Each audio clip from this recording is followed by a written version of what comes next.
Bum! Sobre improbidade administrativa, direito administrativo por Tribunal de Contas do município de São Paulo. Eba! Vamos passar no concurso. Daí, frasezinha. Já passei no concurso do Tribunal de Contas do município de São Paulo e fui nomeado super rápido e melhorei muito minha vida. Fui muito bem na prova do Tribunal de Contas do município de São Paulo e gabaritei a administração, que é o que eu estou estudando agora, né? Agora, eu vou ler sobre os atos de improbidade administrativa. Esse aqui tem bastante contexto. Primeiro, os atos de improbidade administrativa que importam em enriquecimento ilícito, que vai estar lá no artigo 9, daí vai ter uma listinha. Acho que mudou algumas coisas aqui. Legal, parece que esses caras aqui tem uma explicaçãozinha para as coisas nessa apostila. Eu achei que eu ia fazer um vídeo falando todas de uma vez, mas isso aqui está organizado que eu acho que dá para fazer um vídeo de impossibilidade de enriquecimento ilícito, um vídeo de... Ué, cadê o outro?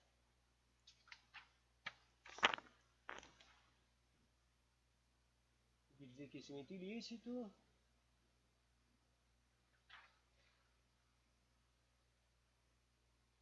Um vídeo dos atos de aplicação indevida de benefícios financeiro tributário.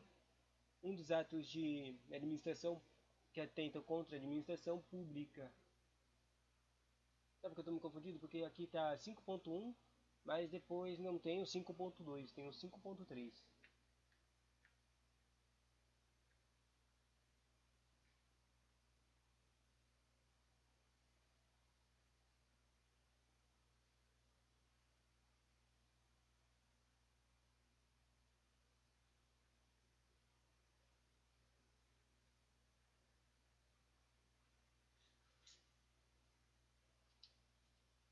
Eu acho que está aqui.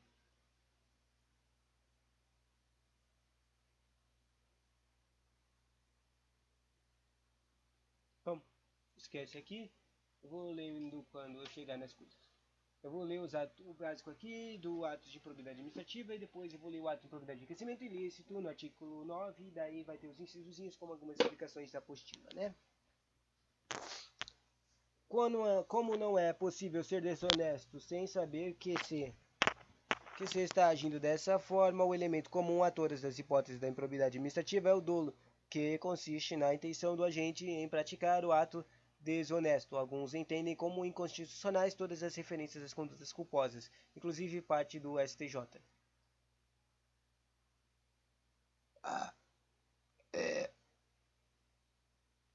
Os atos de improbidade administrativa foram divididos originalmente em três grupos, nos artigos 9, 10 e 11, conforme a gravidade do ato, indo do grupo mais grave ao menos grave.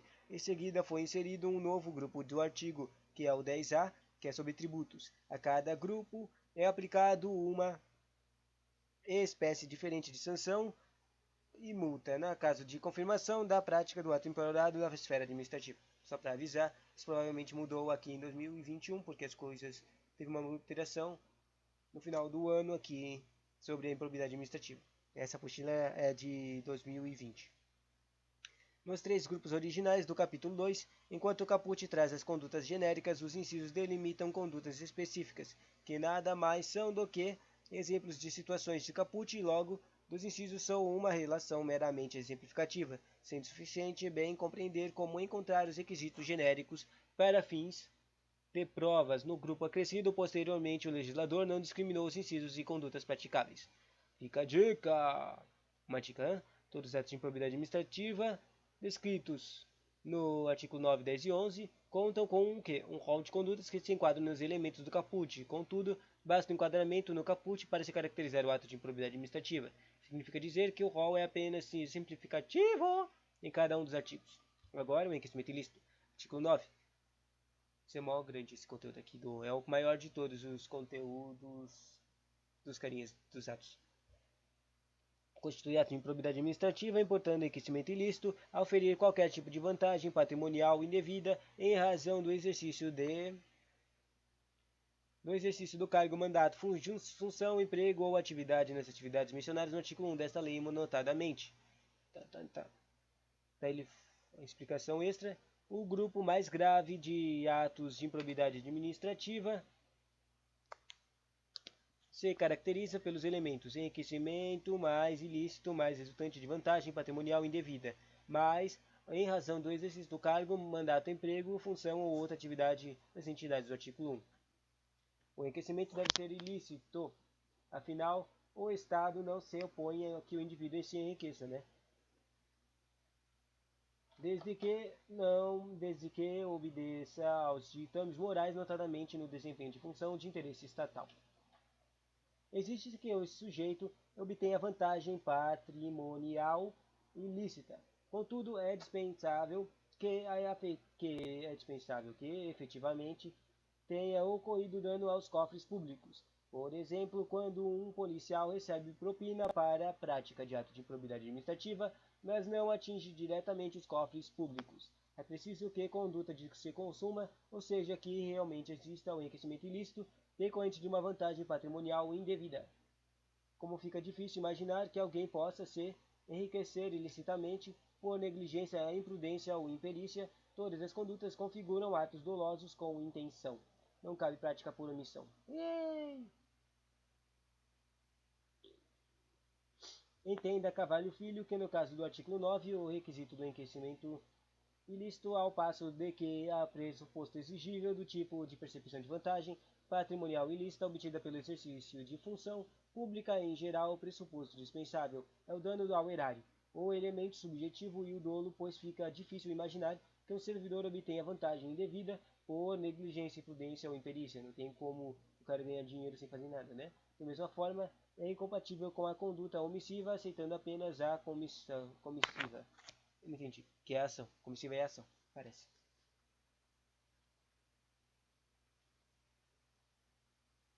Yay! E agora começa os incisos.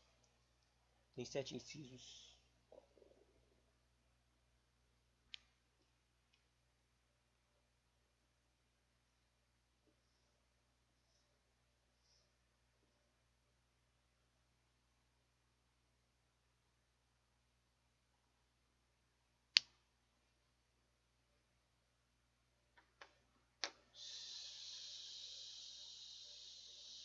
Sério, eu tô me confundindo muito por causa que não tá com.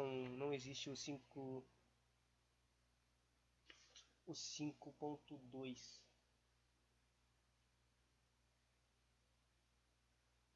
Entendi.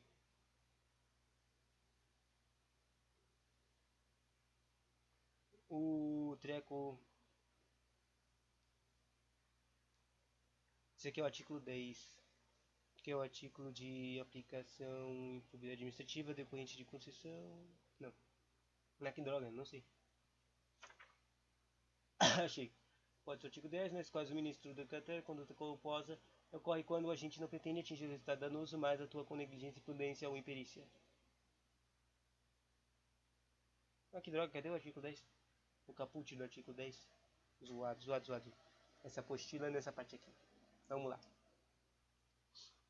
Todas as condutas descritas abaixo são meros exemplos de condutas compostas pelos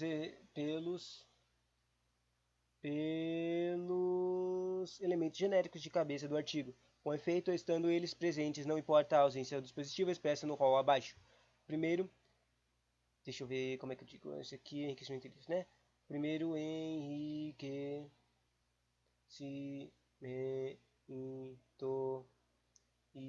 ilícito. O primeiro enriquecimento ilícito é receber. Daí, tipo, só para falar, comentar, todos os trecos aqui vão ter um verbo tipo de receber ou algum tipo de vantagem.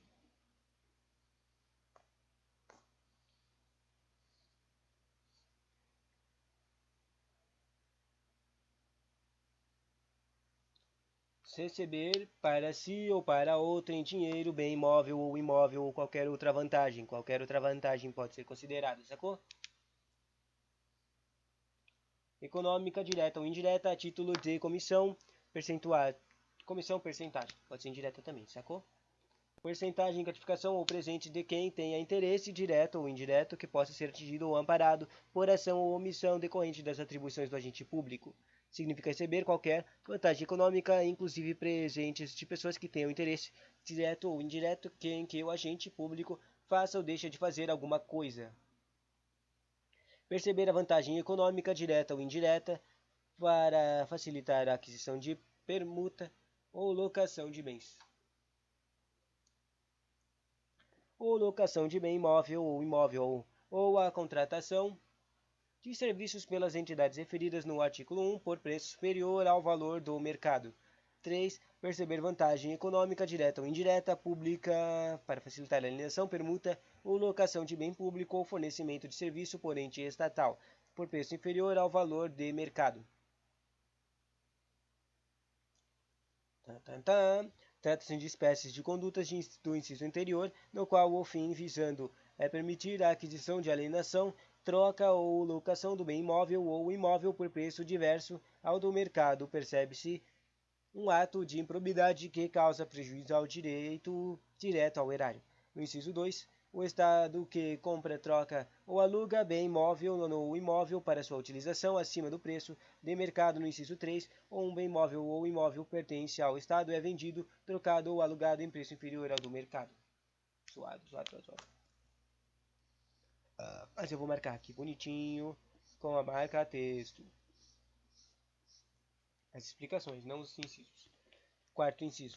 Também enriquecimento ilícito, utilizar em obra, serviço, por particular, veículos, máquinas, enriquecimentos ou materiais de qualquer natureza na propriedade ou de disposição de qualquer das entidades mencionadas no artigo 1 desta lei, bem como trabalho de servidores públicos, empregados ou terceiros contratados, ou seja, usar a coisa pública sem ter poderes, sem ter a direito disso.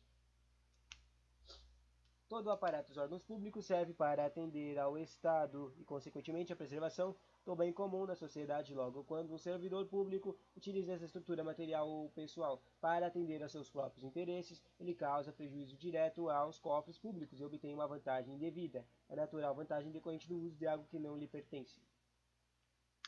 Quinto inciso.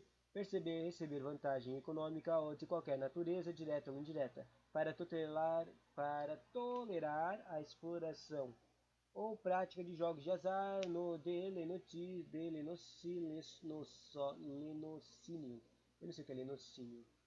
de narcotráfico, de contrabando, de usura ou de qualquer outra atividade ilícita. Ponto. Nenhum ato administrativo pode ser praticado ou omitido para facilitar condutas como lenocínio, que é explorar, estimular ou facilitar prostituição. Narcotráfico quer envolver-se em atividades do mundo das drogas, como venda e distribuição. Ou contrabando, que é importar ou exportar no mercado proibida. Usura, que é agiotagem, fornecer dinheiro e juros absurdos. Ou qualquer outra atividade ilícita. Se ainda por cima se obter vantagem indevida pela tolerância na prática ilícita, resta caracterizado um ato de improbidade administrativo de espécie mais grave ou descrita neste artigo 9d em estudo. Próximo inciso 6. É improbidade administrativa de enriquecimento ilícito receber vantagem econômica de qualquer natureza, direta ou indireta, para fazer o quê? Uma declaração falsa sobre a mediação ou avaliação de obras públicas. Isso aqui é importante porque isso salva vidas. Medição de ou avaliação de obras públicas. Porque se esses caras não tivessem feito as coisas técnicas certas, pode perder a vida, mas também eles podem perder os empregos ou também podem perder os contratos, ser sancionados e todos esses tipos de coisas, né? Por isso que eles às vezes vão querer fazer isso, né? Ou qualquer outro serviço ou sobre quantidade de peso, medida, qualidade ou característica de mercadorias ou bens fornecidos em qualquer entidade mencionadas no artigo 1 desta lei. Da mesma forma, é vedado o recebimento de vantagens para fazer declarações falsas na avaliação de obras e serviços. Próximo inciso é enriquecimento ilícito. Adquirir para si ou para outrem, no exercício de mandato, cargo ou emprego ou função pública, bens de qualquer natureza cujo valor seja desproporcional à evolução patrimonial ou à renda do agente público. A desapropriação entre e pode ser praticada por ação ou omissão. Desproporção pode. Desproporção. O objeto da tutela é a preservação do patrimônio público em todos os seus bens, valores e pressupostos, exigível a ocorrência do dano patrimonial dos sujeitos passivos. Este artigo admite expressamente a variante culposa, o que muitos entendem ser inconstitucional. O STJ, numa resolução aqui, apontou alguns aspectos da inconstitucionalidade do artigo. Contudo, a jurisprudência do STJ consolidou a tese de que é indispensável a exigência de dolo nas condutas descritas nos artigos 9 e 10 e ao menos na culpa de hipótese do artigo 10, nos quais o dano ao erário precisa ser comprovado. De acordo com o ministro do Castro Meira, a conduta culposa ocorre quando o agente pode pretender atingir o resultado danoso, mas atua com negligência, imprudência ou imperícia. Para Carvalho Filho, não há inconstitucionalidade na modalidade culposa, lembrando que é possível dosar a pena conforme o agente haja com dolo ou culpa.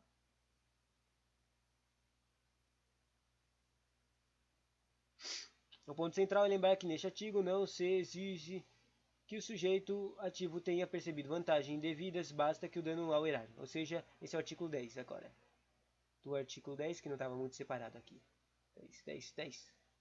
10. Então, próximo vídeo sobre o artigo 10 de lesão ao erário.